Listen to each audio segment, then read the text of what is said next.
Hey guys, TheAirsoftTech here and welcome back. Today we're doing another round of Airsoft Tech Talk Q&A, so let's waste absolutely no time and just jump straight into the questions.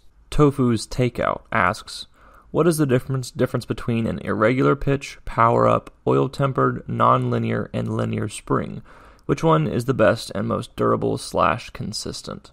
So this question is referencing the main spring in your AEG, the thing that gives the FPS and joule output. And so there are, for the most part, two types of springs, really. There's regular pitch, and then there's irregular pitch.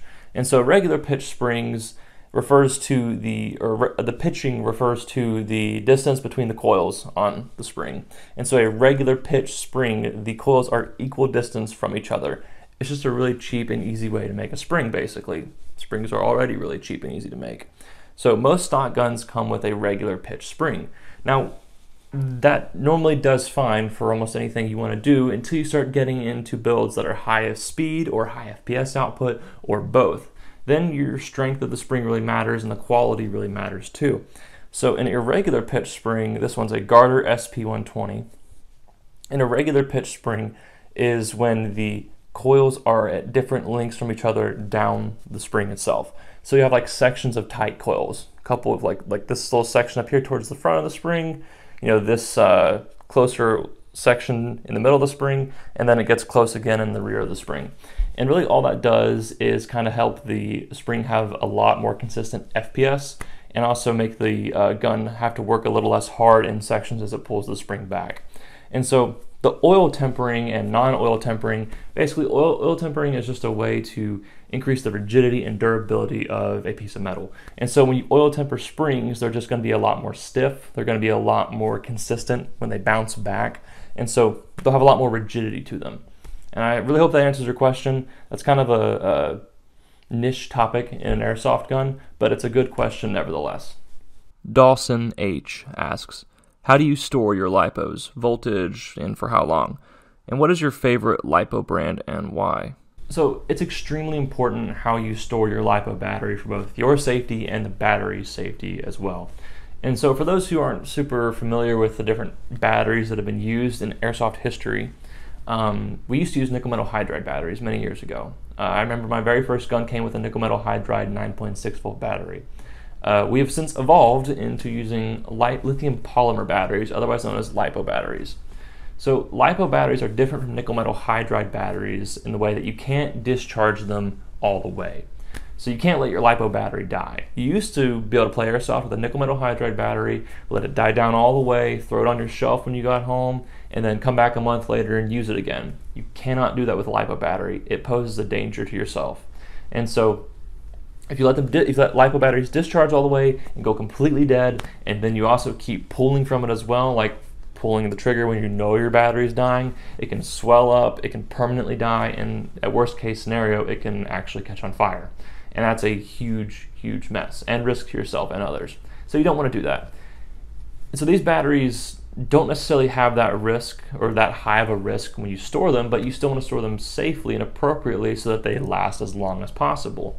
Another real quick thing about Lipo batteries, the ones we use in airsoft are 7.4 volt and 11.1 volt respectively. And so in Lipo batteries have cells, and a 7.4 volt battery has two cells, each having 3.7 volts. And then 11.1 volt Lipo has three cells, also containing 3.7 volts each. And so you want to store these batteries at about 3.8 volts per cell. So for your 2-cell battery, that comes out to about 7.6 volts. And for your 3-cell battery, that comes out to about 11.4 volts.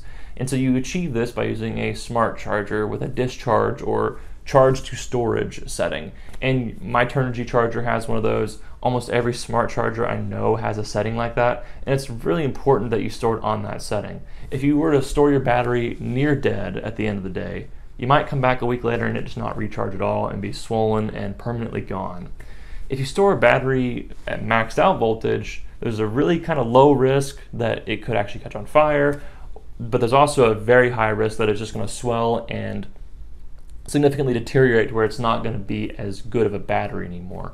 And so if you're spending money on these batteries, you might as well make the investment into a smart charger and do it the right way. Now, in terms of how you physically store them, you're supposed to store them in a fire retardant material or box.